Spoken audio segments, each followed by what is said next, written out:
কালকে এত বড় একটা বাংলা শুভ নববর্ষ চলে গেল, শুভ নববর্ষ। কাউকে রাস্তায় বলতে দেখলাম না, বন্ধু হোক আত্মীয়স্বজন হোক, যে শুভ নববর্ষ। কি অবস্থা! এই যদি ইংরাজি মাস হতো, দেখলেই বলতো happy new year, happy new year. কি দিনকাল পড়েছে বাবা। মানে নিজেদের বাঙালিয়ানা নিজেরাই ভুলে যাচ্ছি, সব ইংলিশ নিয়ে টানাটানি করছি। আমাদের যে কি হবে ভগবান জানে।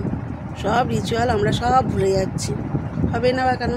আমাদের এখানে ইস্কন মন্দিরে সাহেবরা এসে সব হরে কৃষ্ণ করছে, আমরা কি করছি না। ভালোই হয়েছে, ওরা আমাদেরটা টেনে নিয়েছে হরে কৃষ্ণ, আমরা ওদের সব টেনে নিয়েছি। আমরা এখন নিউ ইয়ার ছাড়া বলতেই পারি না।